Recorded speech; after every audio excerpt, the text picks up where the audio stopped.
ভারত ভরসাযোগ্য নয়। যদি আমরা ভারতে যাই তবে এর কি গ্যারান্টি আছে যে আমরা জীবিত নিজের দেশে ফিরে আসব? যে দেশে আমাদের লোকেদের সাথে এত বৈষম্যমূলক এমনকি অপমানজনক আচরণ করা হচ্ছে, সেই দেশ কিনা আমাদের নিরাপত্তার দায়িত্ব নিতে পারবে? না না, আমাদের ভারতের উপর 1%ও ভরসা নেই। এই কারণে আমরা ভারতে আসছি না। হ্যাঁ, তো ঠিক এই শব্দগুলোই বাংলাদেশ ভারতের সমালোচনা করে ভারতে আসতে অস্বীকার করছে। হ্যাঁ বন্ধুরা, যে দেশ ভারতের উপকারের কারণে নতুন জন্ম নিতে পেরেছে, সেই দেশ আজ বলছে যে আমাদের ভারতের উপর ভরসা নেই।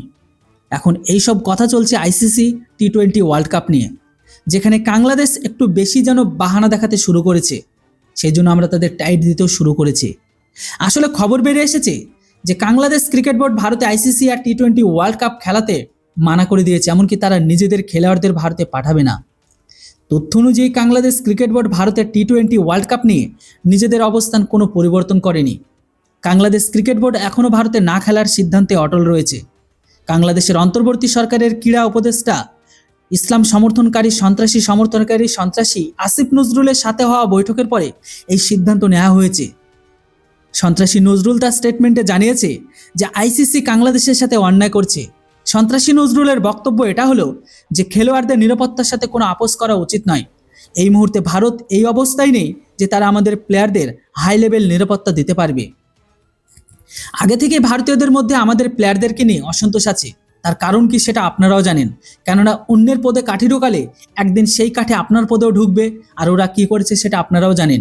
আর ঠিক এই কারণে আইপিএলে সিলেক্ট করা সত্ত্বেও বাংলাদেশি প্লেয়ার ইসলাম প্রোডাক্ট গ্রহণকারী মুস্তাফিজুর রহমানকে বাদ দিয়ে দেওয়া হলো, যেখানে এতে তার কোনো ভুলই ছিল না, এমনটাই দাবি তাদের।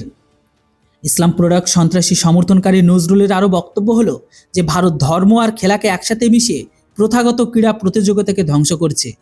এর আগে এমন কখনো হয়নি যে কোনো বাংলাদেশি খেলোয়াড়দের সাথে এমন বৈষম্যমূলক অন্যায় করা হয়েছে।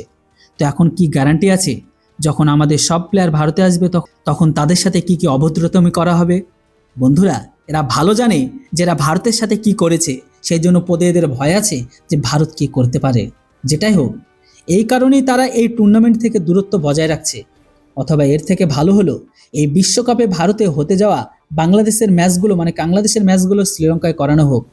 যদিও এই ইন্টারন্যাশনাল ক্রিকেট কাউন্সিল অর্থাৎ আইসিসি 21শে জানুয়ারি এটি পরিষ্কার করে দিয়েছে যে আইসিসি মেন্স টি-20 ওয়ার্ল্ড কাপ নির্ধারিত সূচি অনুযায়ী হবে, আর বাংলাদেশের সব ম্যাচ ভারতেই খেলা হবে। আইসিসি বুধবার অর্থাৎ 21শে জানুয়ারি বাংলাদেশ ক্রিকেট বোর্ডের শ্রীলঙ্কায় ম্যাচ করানোর দাবি খারিজ করে দিয়েছে। বৈঠকের পর আইসিসি এটিও বলছিল যে সব নিরাপত্তা যাচাই আর স্বতন্ত্র রিপোর্ট এটাই সামনে এসেছে যে ভারতে বাংলাদেশি খেলোয়াড়, কর্মকর্তা, মিডিয়া এমনকি ফ্যানদের কোনো বিপদ নেই। আইসিসি বোর্ডের বিশ্বাস যে টুর্নামেন্ট শুরু হওয়ার ঠিক আগেই টুর্নামেন্টের ভেন্যু পরিবর্তন করা সম্ভব নয়। এমনটা করলে ভবিষ্যতে আইসিসির টুর্নামেন্টগুলোর জন্য ভুল উদাহরণ তৈরি হতে পারে এবং সংস্থার নিরাপত্তা নিয়ে প্রশ্ন উঠবে। তবে এর সত্ত্বেও আইসিসি বাংলাদেশকে আগামী 48 ঘন্টার আলটিমেটাম দিয়ে দিয়েছে যেন তারা জেদ ত্যাগ করে। যদি বাংলাদেশ ক্রিকেট বোর্ডের সভাপতি আমিনুল ইসলাম এমনকি স্পোর্ট অ্যাডভাইজার ইসলাম প্রোডাক্ট গ্রহণকারী সন্ত্রাসী আসিফ নজরুল এখনও নাই বলেছেন, যাতে ভারত বেশ রাগান্বিত হয়েছে। ভারতের পক্ষ থেকে সরাসরি বলা হয়েছে যাদের আসার তারা আসুক, যাদের আসার নয় তাতে আমাদের কিছুই ছেড়া যায় না, তবে আমাদের তাদের ছাড়াই এই প্রতিযোগিতা শুরু করে দেব। কোনো একটি একগুঁয়ে দেশের জন্য আমরা 20টি দেশের পরিশ্রম নষ্ট করব না। ভারত এটিও বলেছে আজ যে অবস্থানে বাংলাদেশ ক্রিকেট বোর্ড দাঁড়িয়ে আছে সেখানে পৌঁছাতে ভারত আর বিসিসিআইয়ের ভূমিকা অত্যন্ত গুরুত্বপূর্ণ। কিন্তু বর্তমান আচরণ এমন হচ্ছে যেন বাংলাদেশ এইসব ভুলেই গেছে। 1998 সালে যখন বাংলাদেশ আইসিসির পূর্ণ সদস্য ছিল না, তখন আইসিসির তৎকালীন সভাপতি আর সাবেক বিসিসিআইয়ের প্রধান জগমোহন ডালমিয়া বড় সিদ্ধান্ত নিয়ে আইসিসির নকআউট টুর্নামেন্ট বাংলাদেশে আয়োজন করার সিদ্ধান্ত নেন। ঢাকার বঙ্গবন্ধু ন্যাশনাল স্টেডিয়ামে হওয়া এই আয়োজনে বাংলাদেশকে আন্তর্জাতিক ক্রিকেট জগতের নতুন পরিচয় এনে দিয়েছিল। এই টুর্নামেন্ট সাউথ আফ্রিকা ওয়েস্ট ইন্ডিজকে হারিয়ে শিরোপা জিতেছিল। কিন্তু সেই সময় আসল জয় তো বাংলাদেশের ক্রিকেট বোর্ডেরই হয়েছিল, কারণ এরপরই বাংলাদেশ আইসিসির ফুল মেম্বার হয় এবং বাংলাদেশের আইসিসির ইন্টারন্যাশনাল টুর্নামেন্টগুলো হতে শুরু করে। তখন যদি ভারত সামনে এসে আইসিসির কাছে বাংলাদেশের হাত না ধরত, তবে আফগানিস্তানের মতো আজও আইসিসির ক্রিকেট ম্যাচ বাংলাদেশে আয়োজন হতো না। কিন্তু গাধা তো গাধাই থাকে, গাদ্দার তো গাদ্দারই হয়।